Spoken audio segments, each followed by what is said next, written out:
Good afternoon. I would like to take us back to the years I was in high school, which was September 2005 to June 2009. During my time in high school, there was a student by the name of Chantel, and I'm going to share her story with you today. Chantel was born to a teenage mother with limited skills, resources, education, and drug and alcohol addictions. One would have thought Chantel's biological mother would not have had any more children.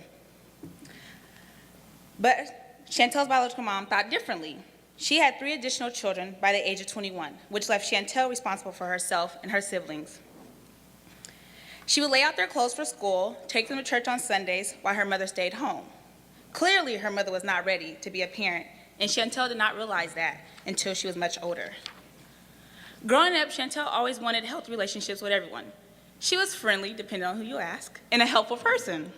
She loved the idea of having a big family and strongly believed, and still does believe, it takes a village to raise a child. When she was 10 years old, her and her siblings were taken away from her biological mother for physical and noticeable bruises on their bodies. She remembers getting picked up at school and taken to the courthouse. She waited with her siblings in silence after she was kicked out of the courtroom. From that moment on, Chantel knew something was not right. She was so scared and had no idea what to expect, so she watched her siblings play.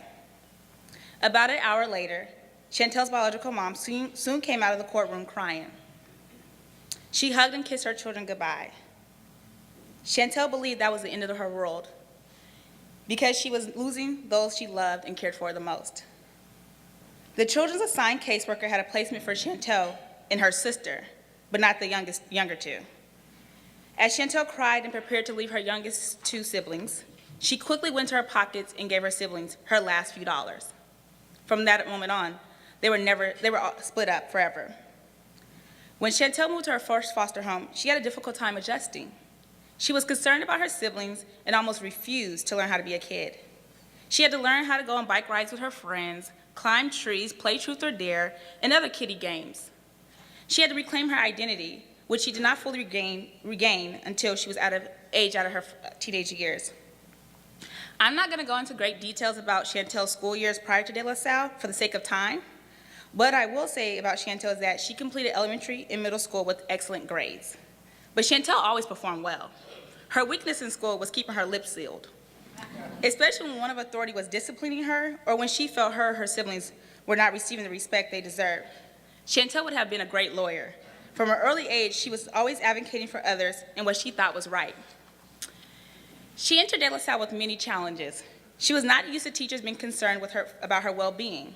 During her first year, I can recall us being in religion class with the principal, and he asked her and her friends to be quiet so they could start class. Immediately, they stopped talking, but that only lasted maybe 20 minutes. Chantel started talking again, and one of her classmates said, "Chantel, did you not hear the principal tell you to be quiet?"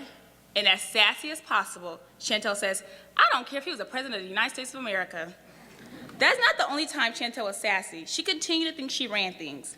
She would always come to school at least 45 minutes before class started, but managed to be late to a class every day. She talked back all the time, and she truly believed she was the president of the school. As I reflect and think about my high school years, I do not know who Chantel thought she was. But I must say, class of 2009 might have been De La Salle's most challenging and talented class they've ever had. De La Salle could have easily gave up on Chantel because of her behavioral challenges, but instead they saw a future in her. Her principal, then Mr. Helskamp, director of admissions, Ms. Gates, and chemistry professor, Mr. Holleran, to name a few, believed Chantel would do great things in her future. I mentioned Chantel's story because of her behavior, actions, and her upbringing is common for many students here. De La Salle North Catholic High School educates and works with some of Portland's most vulnerable youth, and the reason my De La Salle brothers and sisters are successful is because De La Salle is our family, and they care about their students, which is something many of us have not experienced before arriving here. De La Salle believes it takes a village to raise a child also, and the staff are working together to provide their children with the best resources to succeed in higher education in the job market. While Chantel's reality and her life experience are common for many De La Salle students, there is something unique about her story. As a student here, she developed an extraordinary relationship with Ms. Gates. They had so much in common, and immediately Chantel knew there was something special about Ms. Gates. Ms. Gates loved Chantel just the way she was. She was amazed that someone saw good things in her and loved her unconditionally. According to Chantel, Ms. Gates was perfectly and beautifully made in her eyes. They were and are truly a perfect match for one another.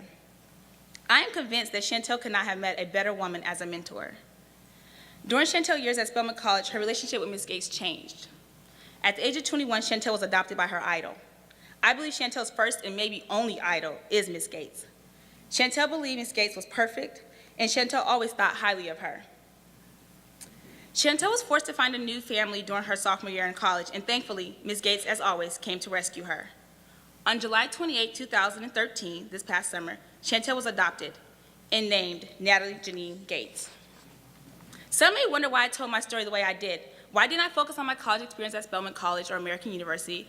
While that is important, and I am thankful to say I have a BA in Political Science and Social Justice, certificate in International Environment and Development, travel internationally to Ghana, and whatever else, I truly believe my upbringing and determination is far more important. Anyone can receive the credentials and experience that I have, but my childhood and desire to succeed speaks more volumes than my resume will ever speak. Chantel's story is my story, your story, and essentially our story. De La Salle North Catholic High School students experience many situations that seem impossible to overcome. Students lack confidence to thrive or accomplish their goals. Some believe they will always be a product of their environment, are left to survive on their own, or do not know what it takes to develop a healthy relationship. Our brothers and sisters here face many difficult situations, and with the assistance from De La Salle North Catholic High School and you, we are changing the world. Each and every one of you are providing us with hope and a family that loves us unconditionally, like my mother, Ms. Gates, does. Unfortunately, my time is coming to an end, but before I take my seat, I would like to thank you. I am thankful for your continuous support over the years, for giving us the resources to network, intern in a competitive job market, providing us with a home and an everlasting family with De La Salle North Catholic High School. Your donations and support created a better me and a better and accomplished De La Salle. This is truly the school and the only school in Portland that works for the students like myself. I cannot think of a better slogan for De La Salle North Catholic High School. Thank you, and I hope you enjoy the rest of your day.